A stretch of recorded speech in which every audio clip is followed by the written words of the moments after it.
What's going on, guys? In this video, I'm going to stay with the solo training. I know you guys have been feeling this topic for a while.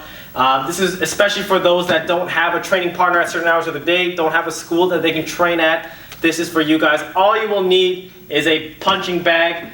A lot of the times people actually like to use spare tires, so if you tie a tire up, it has good tendencies to strike through, and it'll really train certain attributes that you normally wouldn't train. It doesn't have to be perfect. You're going to make do with what you got. So I have a Wave Master with me here, and I just set it to a height that's relatively around my head as well. And so what I'm going to show you guys are a couple of combinations I like to practice and things I like to look for when I'm striking the bag, practicing my stick strikes. So number one, just to give you guys a reference, I want to go through these 6 angles that I'm going to be using today. So in bias stress models, we have angle 1, which is normally everyone's angle 1. 2 is the mirrored version, 3 is side, 4 is side, 5 is reverse, and 6 is reverse. Okay, so I'm going to be using either 3 of those, 1 of those, all of those, but those are my basic angles of attack. Now, the number in which your combination is done is completely up to you. I'm going to give you 2 sets of 3 strike combinations. So the first one is very, very simple. It's an X pattern with a follow-up. So the X pattern is striking angle 1, angle 2, or striking angle 2 to angle 1. Now when you attack the bag, you want to make sure you're using the proper body mechanics. So your hips and your shoulders are the powerhouses. So you want to make sure the stick launches off of that as opposed to just wailing with your hand. So when I strike, I want to make sure that I do what's called an open position, and I finish in a closed position. And you can hear the whipping sensation behind that. And before I get into that lesson in its own, the combination that you're going to look for is going to be 1, 2, 1. Or you're going to do 2, 1, 2. So again, generating the power from your hips and your shoulders. And you can flow it in a more rapid pace. You can slow it down so it's more consistent. The way I like to do it is hit it in bursts. So I go and really drive using my feet, twisting on my toes, putting my shoulders and my hips into the strikes, and working from an open to a closed position and vice versa. So it's a very simple pattern. You guys might see the X pattern in a lot of other videos. You might even know it already. It's a very simple, gross motor skill when it comes to swinging a weapon. So when we talk about the open and closed position, either my body being twisted and chambered to the right, or my body being closed, twisted to the left. I use that not only for weapon retention, keeping my weapon away from being able to be disarmed or attacked, but majority of the time I use it to set up my body in a position where I can twist and generate power and torque into my strike. Again, if I just do it here, as hard as I can swing, I'm just using my arm. So eventually my arm is going to gas out, especially now because I'm hitting a target and not just swinging in the air like this. But number 2, I don't maximize the motion because I'm not putting all of my bigger muscle groups into it.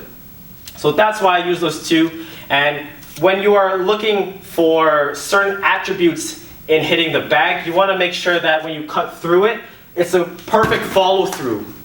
Okay? You're going to feel the stick try to maneuver around it, which might cause a little bit of difficulty in your grip. So you want to make sure that it's tense enough that you can hold on to it and follow through, but not so tense that after 10 seconds you're going to gas out. And I promise you, if you are new to this, if you're new to using padded sticks or even live sticks, you will gas out in 10 seconds. It's a very, very long 10 seconds when you're striking, especially in those bursts. So I have that X pattern. Without it, it looks like this. Okay, when I put more power into it, I'm really stepping and following through on it. And that's going to give me that, again, whipping sensation.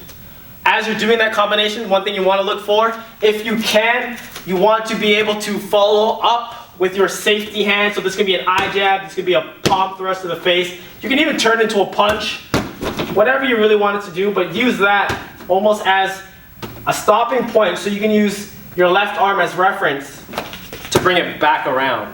Okay, so if I wanted to add that in, it might look like this.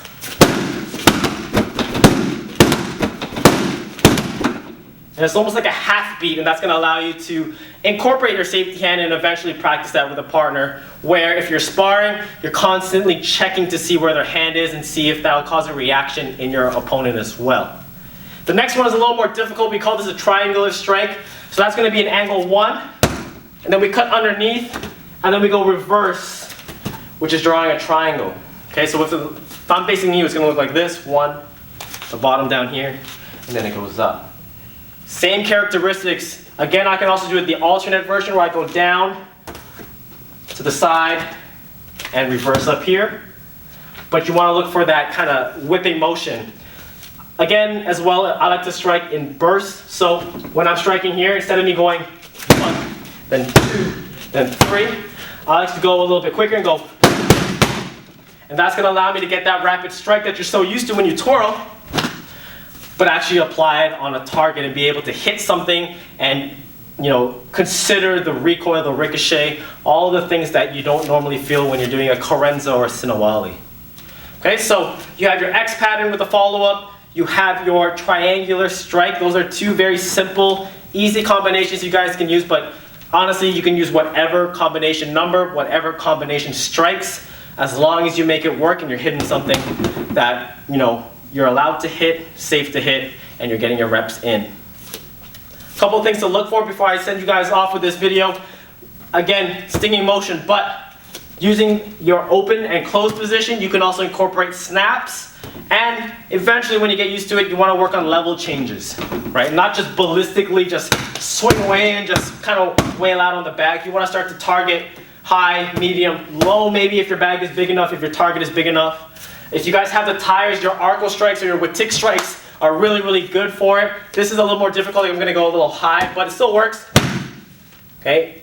And when you incorporate that, you want to feel your endurance. You want to feel how long can you go at full power. So that's going to allow you to modify your Sinawali or your Carenza that's applied so that you don't end up hitting it and then disarming yourself and just completely ruining the process. All right? So very, very simple. Again, you make do with what you have. Not everyone has the top of the line equipment. Not everyone has, you know, even a gym to train at. Filipino martial arts is known to be trained in backyards in small groups, so if they can do it, you guys can do it. Just think outside the box, train with what you have, and just train hard. If you guys did enjoy this video, make sure you give it a thumbs up. Make sure you hit that subscribe button if you haven't already. And until next time, catch you guys then.